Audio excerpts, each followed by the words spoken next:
Hey everybody, I'm here today with my new favorite object, which is a cistern that we're going to use to harvest rainwater. I found this, what's called an IBC, which stands for International Beverage Container, on Facebook Marketplace. My permaculture instructor pointed me to that source, and it was about 90 bucks, which is about the going price. And it's 250 gallons, which means that we'll be able to collect a bunch of the water that comes off this big roof and use it for watering plants. So the IBC already has a spout on it, which makes it great to allow you to connect your watering system up. Let's see if I can open the, hasn't really rained yet. You can see a little water is stored. But today, we're going to be working on creating an overflow pipe, which will allow the water, excess water, when it rains really hard and the container's filled up, to drain down to the street without making a big muddy mess. So to do that, we have a couple tools we're going to be using. We're going to be using a hole drill, or hole saw, which is something you put in your drill, and it looks like this. It's got bushing, it's got a drill bit in the middle, and it has this bushing that has teeth on it, and it spins around and creates a hole that's this diameter. You just put it in your drill like this. I'm using a 1 3/4 inch bit, which you can see is slightly larger than this fitting. This is the fitting that's going to go inside the barrel and allow us to attach the pipe to it to prevent any leaks here. This is called a bulkhead fitting, double-threaded bulkhead fitting. You can find these at Home Depot. I had to get this one off of Amazon because it's a 1 inch diameter, interior diameter fitting.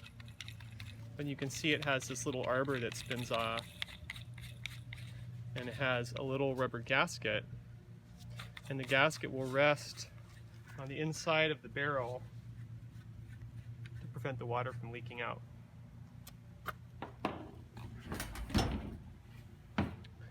So the first step is to drill the hole, which I'm going to locate right here so that I have enough clearance to drill, and I'm going to locate it as close to the top of the barrel as possible while still on the flat surface, so that we can keep as much water in the tank as possible. And you might measure it out and mark it, but I'm just going to eyeball it based on what looks good to me. Maybe right in this vicinity somewhere. Yeah, that looks about good. That's going to allow us to retain about 250 gallons. And just eyeing the rest of the container to make sure that we're not too high so that the water's not pouring out somewhere else. You look pretty good. All right.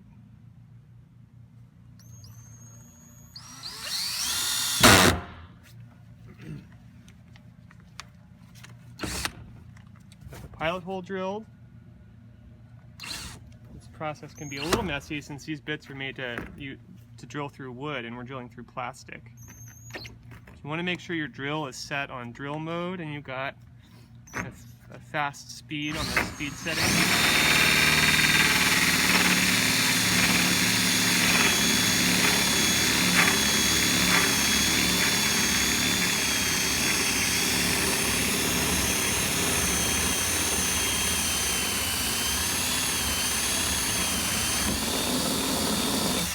Voila!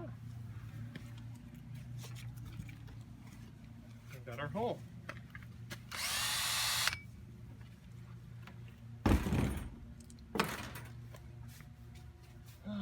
So the next step is to get this fitting into that hole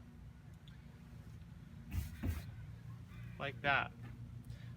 The trick is it's got to come from the back forward so that the rubber piece is pressed up against the inside of the tank. And that presents a bit of a challenge because it's a little too far for my arm to reach over to this hole to hold it in place, I think. We're going to undo the screen here that we're using to prevent debris from the gutter from getting into the tank. Let's see, can my arm reach? Ah, it can. If your arm can't reach, one trick that I learned on the internets would be to put this wire, just got a simple wire here, just some rebar wire, pretty cheap at the hardware store. Put this wire through the hole like that. Place this fitting in the direction that you want it to fall, the direction you want to put it into the hole, down, facing towards the hole in the wire.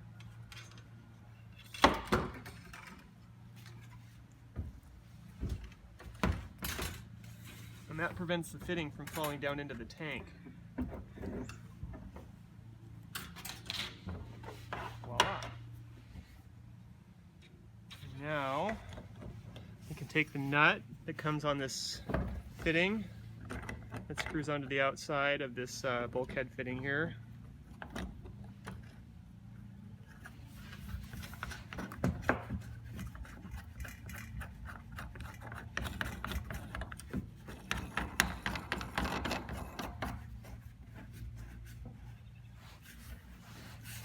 Make sure it's on nice and tight.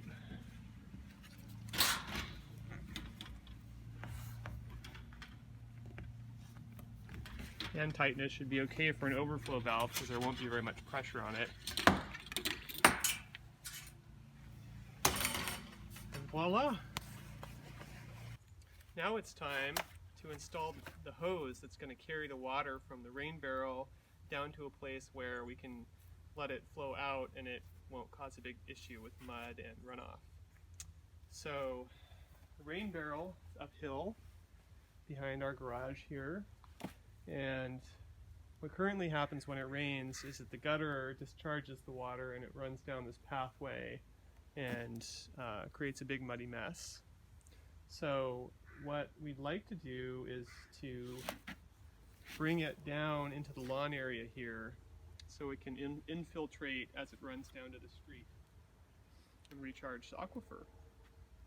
So I've got poly pipe and a fitting to attach to the overflow fitting that we just installed in the barrel. There are a couple different diameters of poly pipe. There's 3/4 inch, which is the most common used for irrigation. This is 1 inch.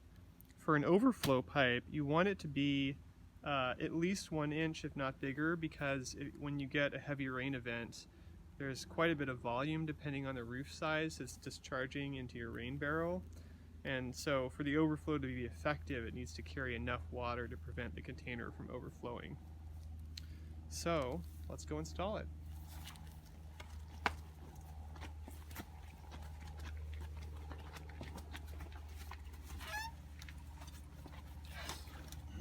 I'm going to route the pipe down along the earth at the base of the foundation, and it's pretty rigid. Difficult to bend when it's cold out. So I'm going to stick it through the fence from this side to make it easier.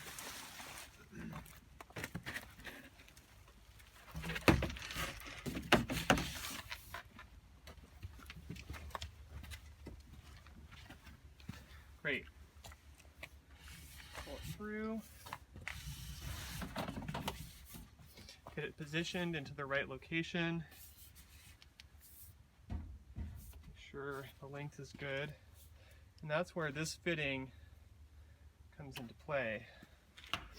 So this is a 1 inch NPT thread to poly pipe connector. And notice it's got little barbs on the end. You'll find this at your local hardware store with the irrigation parts. This one's got screw threads that allow you to screw this end into the pipe. So how that's going to work is this part of the fitting that has these type of threads is going to screw right into here, into the bulkhead fitting that should have matching threads at 1 inch. This is a 1 inch fitting, into the bulkhead like that. What we're going to use to do that is Teflon tape. If you haven't heard of this, it's really thin tape that's used to prevent leaks in threaded pipe connections, which isn't probably not absolutely essential if you don't mind a few drips, but especially if you've got plumbing under pressure, it's really important to prevent leaks forming over time. The way the Teflon tape works is you're going to place it here at the beginning of the thread at the top of the fitting, and then hold it in place with your finger as you sort of pull it around, and you can see that it's wrapping around the profile of the threads on the pipe. Oops, doing this in the wrong location. Start on the right side of the fitting. Wrap it around like that.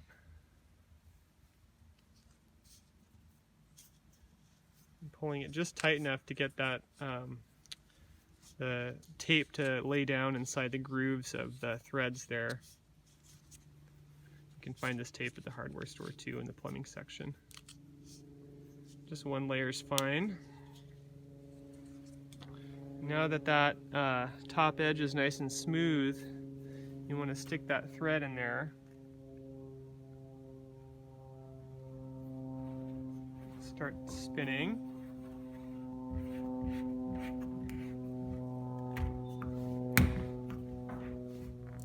Hand tighten is fine. Voila!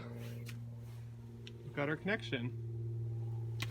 So now comes the fun part, which is wrestling the poly pipe in cold weather onto the end of this fitting.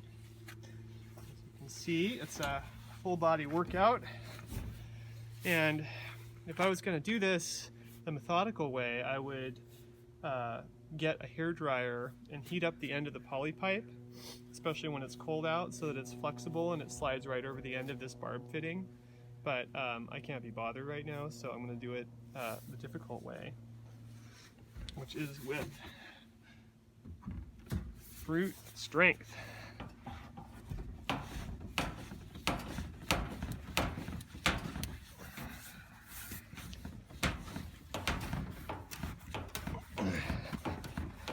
Work that pipe back and forth until it covers all the threads.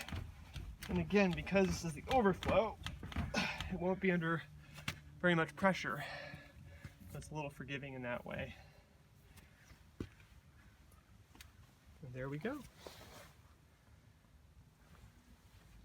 So now it's just a matter of locating the other end of the tube where you want the water to discharge, coming out when it rains so you can enjoy your work.